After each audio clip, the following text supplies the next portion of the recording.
프라이브리과 하나 되는 교회에 오신 여러분들 진심으로 환영합니다. 오늘 아까 예배 서두에 말씀을 드렸지만 오늘부터 이 교회 공식 이름을 사용해서 예배도 드리고 활동도 하고 그런 시간을 갖도록 하겠습니다.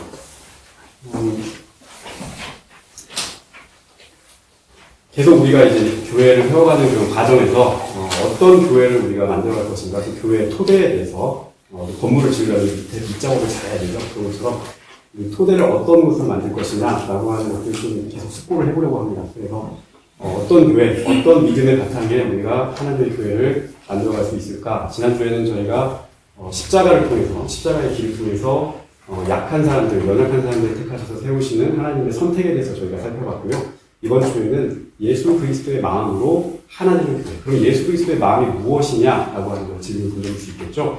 예수 그리스도의 마음은 어떤 마음인지를 오늘 성경 본문 빌립보서 2장 5절부터 11절까지 본문을 통해서 한번 말씀을 한번 나눠보자 합니다. 빌립보서는 신약성경에 있는 빌립보서는 4장밖에 총되지 않은 짧은 분량이지만 그 안에 굉장히 신앙적으로 우리에게 필요한 여러 가지 이야기들이 담겨져 있습니다. 여러분들 항상 기뻐하라. 내가 주 안에서 말하노니 기뻐하라. 쉬지 말고 기도하라 이거 말고요. 항상 기뻐하라. 내가 주 안에서 말하노니 항상 기뻐하라. 빌립보서 4장 4절 말씀인데 그것도 이 빌립보서에 있는 말씀입니다. 빌립보 교인들이 기쁨이 없었던 거예요. 그러니까 그 기쁨을 너희들 가지고 서로를 섬기고 서로를 용납하고 그러면서 교회를 만들어가라. 이렇게 바울이 권면을 했던 책이기도 합니다. 그리고 내가 일체의 비결을 배웠다. 그거 아시죠? 내가 약한 데도 쳐해보고, 선한 데도 쳐해보고, 어려운 데도 쳐해보고, 부한 데도 쳐해보고, 양쪽을 다 경험을 해보니, 내가 삶을 살아가는 일체의 비결을 배웠다라고 하는 여러분 아셨을 거예요. 그것도 빌립보서에 있는 말씀. 아무것도 염려하지 말고, 너희 구할 것을 오직 하나님께 구해라. 그러면 하나님께서 너희를 도와주시겠다. 이 말씀도 아시죠? 그 말씀도 빌립보서에 있는 말씀. 빌립보서는 짧은 성경인 것 같지만 그 안에 굉장히 주옥 같은 우리 신앙생활을 도우게 되는 주옥 같은 말씀이 참 많습니다. 이 빌립보서의 말씀 중에서도 오늘 제가 여러분께 말씀을 전하려고 하는 이 말씀이 사실 굉장히 중요한 말씀이고 우리 신앙의 아주 핵심이 되는 말씀이다 라고 하는 걸 미리 말씀을 드리고 들어가도록 하겠습니다. 빌립보서는 본래 바울이 직접 쓴 친필서신이라고 합니다. 바울이 직접 바울의 글로, 바울의 언어로, 바울의 문체로 썼습니다. 동시에 이 빌립보서가 기록됐던 장소는 감옥입니다. 그러니까 편한 곳에서 앉아서 이렇게 생각을 정리하면서 쓴 게 아니고 많은 압박과 눈초리를 보면서 이렇게 기록한 서신입니다. 바울이 본래 그리스도인을 핍박했던 사람이라는 걸 여러분 잘 아시죠? 바울의 원래 이름이 사울이었습니다. 사울이라는 이름은 높은 자라는 뜻이죠. 내가 뭔가 높은 위치에 있는 사람이다라고 하는 마음을 가지고 그리스도인들을 예수 믿는 사람들을 핍박을 했었는데 다메섹 도상에서 예수 믿는 사람을 때려잡으려고 가던 다메섹 도상에서 바울이 부활하신 주님을 만나고 이제 거꾸로 이렇게 회개를 하게 되고 가던 길을 돌이키게 되죠. 그래서 예수 믿는 사람 자도로 가던 길을 돌이켜서 이제는 거꾸로 예수를 증거하는 사람의 길로 걸어가게 됐습니다. 그때 이름이 사울에서 바울로 바뀌게 돼요. 높은 자라는 이름에서 바울은 낮은 자라는 이름. 이름도 그렇게 바꿔서 활동을 하게 됩니다.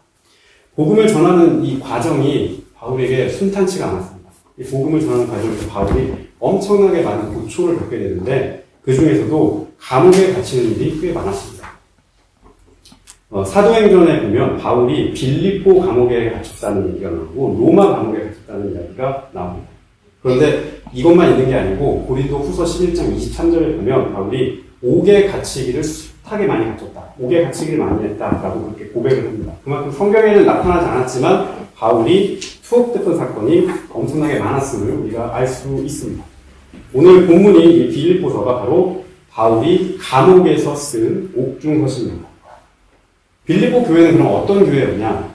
빌립보 교회는 이 사도 바울이 전도 여행을 쭉 떠나면서 개척을 했던 교회입니다. 지난주 고린도 교회와 마찬가지로 개척을 했던 교회인데 이 지역에 교회가 생긴 이야기가 사도행전 16장에 보면 나타나 있습니다. 사도행전 16장에 애당초 바울이 이렇게 전도를 이렇게 팔레스타인 지역에서 쭉 이 터키 쪽으로 전도를 하고 올라가려고 했어요. 했는데 그 지역에 소아시아 장인데요, 거기가 그 주요 도시들 중에 굉장히 번성했던 도시들이 많았습니다. 그 도시 중에 하나에 들어가서 복음을 빨리 전해가지고 땅끝까지 복음이 딱 전해지면 주님이 다시 오신다고 했습니다. 그 당시에는 땅끝이 지중해였습니다. 하나님 생각이. 그래서 다 땅끝까지 복음을 전하면 주님이 빨리 오신다고 했으니까 큰 도시에 가서 사람들이 많이 모이니까 복음을 전해서 흩어버리면, 여러 곳으로 흩어버리면 주님이 빨리 오시겠지라고 그렇게 생각을 해서 바울은 항상 선교 전략을 보면 큰 도시를 택합니다. 도시에 들어가서 복음을 전해요. 그래서 국제적인 대도시에 들어가서 복음을 전하면 그만큼 속도가 빨라지니까.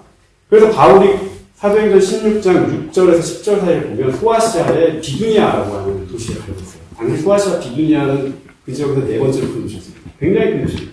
그 도시에 들어가서 상인들이나 뭐 무역하는 사람들이나 이런 사람들 복음을 빨리 전해서 예수님 빨리 오시게 해야지라는 마음으로 그 도시에 계속 들어가려고 합니다. 근데 들어가려고 계속 바울이 문을 여러 차례 성문을 두드리는데 성경에 보면 이곳을 들어가지 못하게 해요. 그것도 누가 막았다는 거냐? 예수의 영이 그걸 막았다.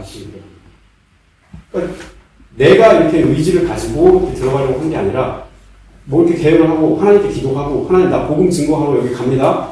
나 하나님 뜻을 맞게 이루어합니다. 라고 이렇게 들어가려고 했는데 예수님께서 그걸 막으신 거예요. 예수님이 자꾸 무서워. 여러 차례 했는데 막힙니다.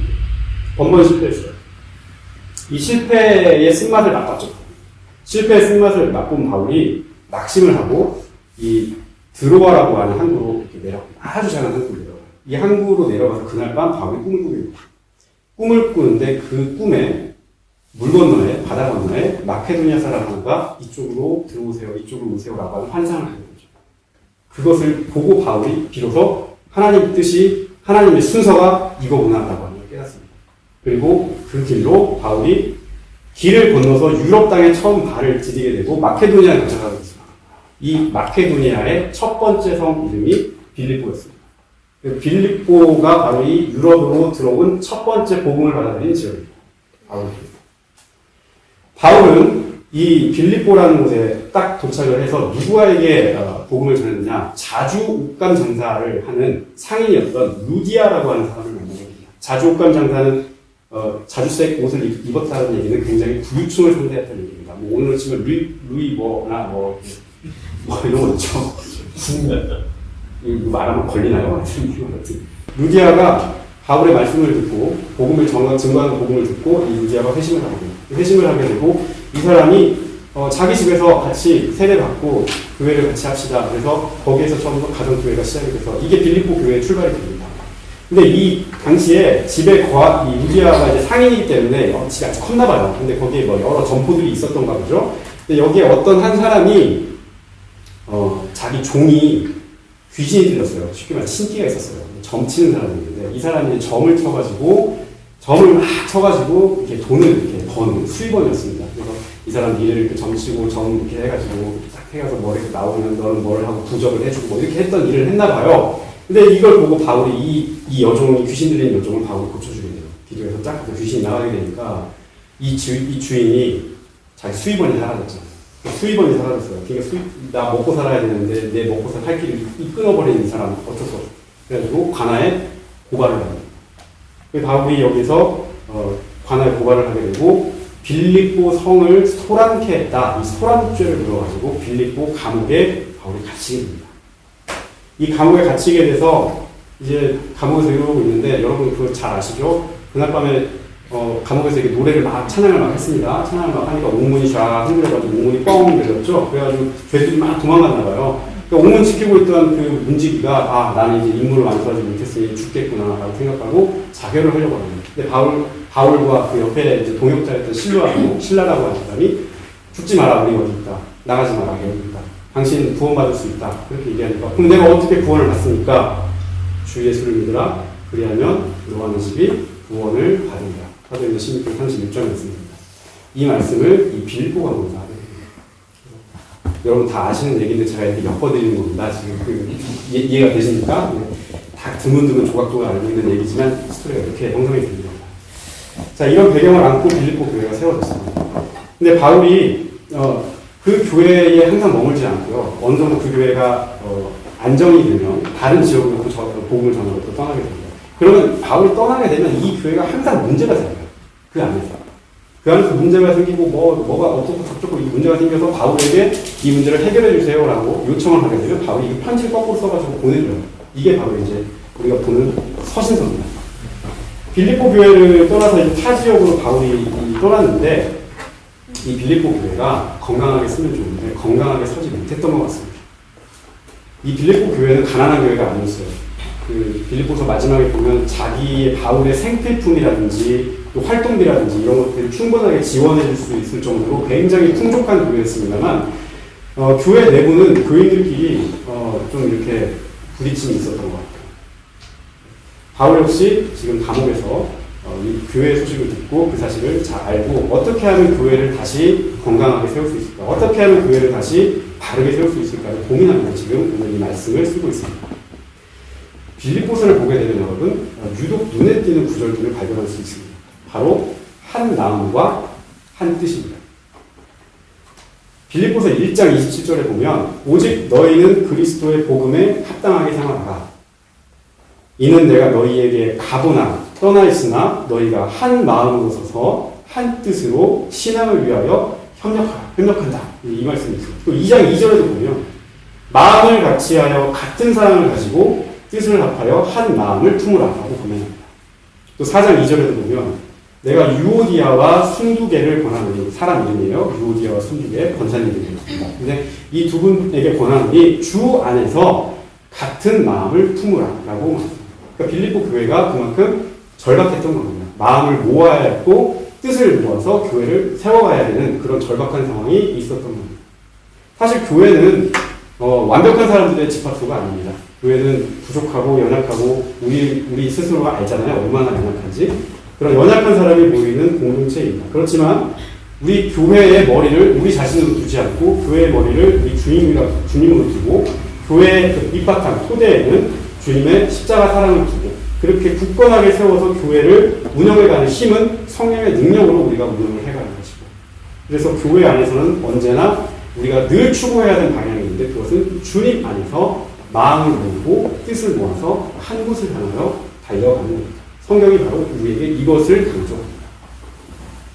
빌립보 교회가 겪은 어려움을 해결하기 위해서 바울은 신앙의 뿌리가 되는 아주 중요한 말씀을 우리에게 전합니다. 바로 오늘 우리가 함께 읽은 본문 말씀이 바로 그것입니다. 주 안에서 한 마음과 한 뜻으로 행할 것을 권하기 위해서 바울은 주님께서 어떻게 하셨는지를 성도들에게 말씀합니다. 우리 주님께서 어떻게 행동하셨고 어떻게 길을 가셨는지 우리가 그거를 들여다보면, 그 신앙의 초심으로 들여다보면 우리의 길을 찾을 수가 있다는 거죠. 오늘 본문의 2장 6절에서 11절에 나타나 있는 말씀, 오늘 우리가 5절부터 11절까지 읽었습니다만 6절부터 11절까지의 말씀은 바울이 쓴 글이 아닙니다. 원래 바울이 쓴 글이 아니고 그 이전에 이미 초대교회가 우리 같이 예배를 드릴 때 늘 고백하는 찬송가 가사였습니다. 초대교회 교인들이 모여서 예배를 드릴 때 우리가 사도신경을 모으듯이 초대교회 교인들은 모여서 예배를 드릴 때 오늘 빌립보서 2장 6절부터 11절까지를 찬송가 가사처럼 그렇게 늘 불렀습니다. 이거를 바울이 지금 가져와서 빌립보 교인들에게 이렇게 해라, 너희 안에도 이렇게 해라 라고 그렇게 말씀을 하는 겁니다. 초대교회는 아주 오래전부터 예수님이 누구시냐라고 하는 것을 아주 정확하게 고백하고 있었어요. 원래 예수님은 본래 하나님과 본체, 같은 몸체였으나 거기에 머물러 하늘 보좌에 안주하지 않고 사람의 몸을 입고 이 땅 가운데 오셨습니다. 이 땅 가운데 오셔서 우리 가운데 계셨다라고 얘기합니다. 예수님이 우리가 지금 보이진 않지만 우리 성령으로 예수님께서 이 자리에 함께 하신다고 우리는 믿고 있지만 예전에 예수님이 역사에 이렇게 딱 들어오셨을 때 그분은 하늘에 계시지 않고 우리 가운데 돌아와서 우리와 함께 비비고 부딪히고 같이 먹고 같이 울고 같이 웃고 그렇게 해서 또 참 인간으로 오셨다라고 하는 것을 초대교인들은 고백을 했던 거죠. 여기에 바울이 5절을 붙여서 빌립보 교인들을 향하여 너희 안에 이러한 마음, 즉 그리스도 예수의 마음을 품어라 라고 그렇게 말씀을 합니다. 예수께서 이렇게 하신 것을 그대로 행할 때라야, 예수께서 가신 것을 그대로 따라갈 때라야 교회가 건강해질 수 있기 때문입니다. 사실 빌립보서 2장 6절에서 8절까지의 말씀은 우리 기독교의 역사, 또 우리 기독교의 신학에서도 요한복음 1장 14절 말씀과 함께 아주 양축이 되는 중요한 말씀입니다. 왜냐하면 우리는 예수님께서 허공에 떠돌아다니는 귀신처럼 이렇게 이걸 믿는 게 아니에요. 이런 신을 믿는 게 아닙니다. 예수님께서는 동일하게 우리와 함께 육체를 가지고 이 세상에 오셨다라고 하는 걸 있는 거예요. 또 예수님께서 우리 말구에 태어나셨다라고 하는 건 우리가 다 그렇게 고백을 하는데, 이분이 어느 날 뭐 북한에서 누가 그러대요. 뭐 4살 때 솔방울로 뭐 폭탄을 만들어 던지고 뭐 그런 분이 아니세요. 그런 메시아가 아니에요. 말구에 태어나셔서 어릴 때부터 1살, 2살, 3살, 4살, 5살에서 쭉 그렇게 커 가시고 우리와 똑같이 먹고 자고 한 인간으로서 그렇게 살아가셨다고, 그 과정을 건너뛰지 않으셨다는 게 중요해요. 우리가 똑같이 고통을 받으며 아파하셨고 똑같이 고난을 당했을 때 힘들어하셨고 고초를 있어요. 그래서 베드로전서에 보면은 너희들 그렇게 지금 힘들고 어려운 상황, 니들이 그리스도를 그렇게 찾지, 그리스도가 왜 너희들에게 힘이 되고 능력이 되시느냐? 그분은 너희들과 똑같이 고난을 당하시고 너희들 그래서 고통과 아픔을 자신다. 그렇기 때문에 그리스도께서 너희들에게 그리스도가 되시는 것이다, 구원자가 되시는 것이다, 그렇게 말씀을 하는 겁니다. 근데 이 그리스도가 우리 가운데 오셨다라고 하는 것을 이 빌립보서와 요한복음이 우리에게 정확하게 말씀해 주십니다. 요한복음 1장 14절에서는 이렇게 말합니다. 말씀이 육신이 되어 우리 가운데 거하시매 우리가 그의 영광을 보니 아버지의 독생자의 영광이요 은혜와 진리가 충만하다. 하나님께서는 이 인간 예수 그리스도 안에서 스스로 육신을 입으시고 그 연약한 아기로 그냥 똑같은 우리 모두 다 우리의 원래 모습대로 연약한 아기로 말구 위에 태어나셨다, 누우셨다라는 겁니다. 하나님께서 지난주에도 말씀드렸습니다만 이 세상의 눈으로 보면 굉장히 어리석은 그런 기입니다. 왜 전능하고 능력 있는 분이 그냥 나타나고 말만 딱딱딱 하면 되지, 왜 굳이 그렇게 낮은 곳으로 임하셔서 그 고초를 겪고 어려운 일을 걸어가느냐? 그러나 성경이 우리에게 말씀하시는 겁니다. 우리의 가장 낮은 곳에 있는 사람들까지도 하나님의 자녀 삼고 하나님께서 구원하시기 위해서 그분은 가장 밑바닥으로, 오늘도 말씀도 보면 종의 형체를 가졌다고 했습니다. 이거 노예라는 뜻입니다. 노예. 왕의 형상이 아니고 종의 형상을 가지고 섬기고 더욱더 밑바닥으로 들어가서 우리를 바치기 위해서 그렇게 오셨다라고 말씀을 하는 거죠. 하나님께서 피조물을 구원하시기 위해서 선택한 길은, 다시 거듭 말씀드립니다만, 스스로 낮추는 길이었습니다. 낮아지고 자기를 비우고 십자가를 지며 자기를 포기하는 길로 이 세상을 구하고 우리를 죄로부터 해방시키려 하셨습니다. 이것은 주님의 철저한 헌신이요 희생입니다. 우리가 그분을 묵상하고 그분을 따라 살려고 할 때 이 부분을 여러분 잊지 말고 반드시 새기시기 바랍니다. 빌립보서 2장 7절과 8절은 주님의 헌신을 이렇게 말합니다. 오히려 자기를 비워 종의 형상을 가지사 사람들과 같이 되셨고 사람의 모양으로 나타나사 자기를 낮추시고 죽기까지 복종하셨으니 곧 십자가에 죽으십니다. 자기를 비우고 내 안에 있던 내 모든 것을 비우고, 그리고 많은 형상들을 취할 수 있었음에도 가장 낮은 종의 형상을 취하고, 그리고 사람의 모양으로 나타나시고 자기를 한없이 낮추시되 우리의 구원을 위해서 십자가에 죽기까지 복종하신 그 예수님의 모습에서 우리는 진정한 믿음의 길이 무엇인지, 진정한 구원의 길이 무엇인지를 보게 됩니다. 이러한 주님의 모습에서 우리 공동체, 우리 교회는 우리 옆에 있는 자매와 형제들을 위한 진짜 섬김이 무엇인지, 진짜 헌신의 모습이 무엇인지를 생각해 볼 수 있어야겠습니다. 나보다 남을 더 낮게 여기는 마음, 이게 출발점이 될 것 같습니다. 나보다 남을 더 낮게 여기는 마음. 이 사람을 섬기는 마음이죠. 이 사람을 배려하는 마음이고 이 사람에게 내 마음을 여는 거죠. 뭐 네가 잘났나 내가 잘났나 이걸 일단 안 재는 게 사실 좋긴 합니다만, 그래도 이 사람을 더욱더 한 번 더 배려하고 이 사람을 더욱더 한 번 더 섬겨주고, 이런 모습이 출발점이 될 수 있을 것 같습니다. 나를 더 묵묵하게 낮추고 말없이 더욱더 헌신하고 희생하는 모습, 이런 모습이 갖춰질 때라야 교회는 더 건강해질 수 있습니다. 교회에서 우리 교회가 사실 많은 교회들이 이런 부분들을 알고 있지만 잘 실천을 하지 못해서 뭐 자존심 싸움도 하게 되고, 또 여러 가지 서로 네가 잘났네 내가 잘났네 막 이런 부분들이 있어서 아주 사소한 것에서 출발해서 처음에는 구멍이 많았다가 점점 커져서 교회가 좀 힘들어지는 그런 경우들을 많이 보게 됩니다. 근데 우리 교회, 이제 하나 되는 교회는 오늘 한 마음과 한 뜻으로 이렇게 뭉쳐서 같이 가자. 근데 그 뜻에 한 마음과 한 뜻을 모으려고 하면 내가 조금 더 낮아져야 된다라고 하는 걸 여러분께 강조드리고 싶습니다. 목회자는 저부터 마찬가지죠. 내가 목사니까 뭐 이렇게 뻣뻣하고 뭐 죽을 넣습니다만 뭐 이렇게 하려고 한다고 여러분들이 뭐 알아주는 것도 아니겠지만 그럼에도 불구하고 마음가짐을 그렇게 가지면 안 될 것 같아요. 마음가짐을 더욱더 어떻게 하면 우리 성도님들을 더욱더 섬겨줄 수 있을까? 내가 어떻게 하면 더 도움을 줄 수 있을까? 거꾸로도 마찬가지입니다. 여러분들끼리도 마찬가지입니다. 어떻게 하면 이 사람을 더욱더 배려할 수 있을까? 어떻게 이 사람의 형편을 더 돌볼 수 있을까? 이런 마음이 건강한 교회를 만드는 출발점이 될 수 있을 거라 그렇게 저는 생각합니다. 나보다 남을 더 낮게 여기고 남을 위해 나를 더 뭉치 낮추고 희생하는 모습, 이렇게 배려하고 희생하고 겸손한 마음으로 우리 주님을 조금 더 닮아가려 하는 그 모습으로 우리가 교회를 세워갈 때 교회는 진정으로 반석 위에 세운 집과 같이 단단한 교회가 될 수 있을 겁니다.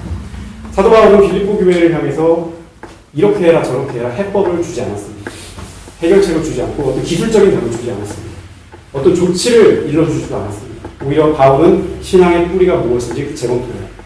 너희 믿음의 뿌리가 무엇인지 다시 한번 들여다봐라. 그렇게 호소합니다. 교회의 머리는 예수 그리스도이시고 교회는 그분의 희생과 헌신이 나타난 십자가를 토대로 든든히 서갈 수 있습니다. 남의 이야기를 먼저 잘 듣고 경청하고 남의 마음을 좀 헤아려 보려고 그분의 마음에 들어가 보려고 노력하고 진정으로 진심으로 남의 형편을 돌아보면서 하나님께서 주시는 그 성령의 마음으로 사람의 마음으로 교제하는 공동체야말로 주님께서 진정으로 원하시는 공동체의 모습일 겁니다. 그 성경을 보게 되면 역설적인 구절이 참 많습니다. 내가 아무리 나를 높여봐야 하나님이 높여주지 않으시면 나는 높아지지가 않죠. 그러나 하나님 앞에서 자기를 낮추는 사람은 하나님이 그 사람을 높여주십니다. 자기 마음을 비우고 자기의 욕심을 좀 내려놓고 자기가 드러나고 싶어하는 것들을 조금 더 하나님 앞에서 절제하고 그랬을 때 하나님은 그 빈 공간을 가득 채워주십니다. 자기를 희생할 줄 아는 사람을 하나님은 착하고 충성된 종이다 그렇게 칭해주십니다. 섬기고 배려하는 사람에게 하나님은 내가 좀 손해보는 것 같지만 더 따지고 보니까 좋은 것으로 갚아주시고 능력을 주십니다.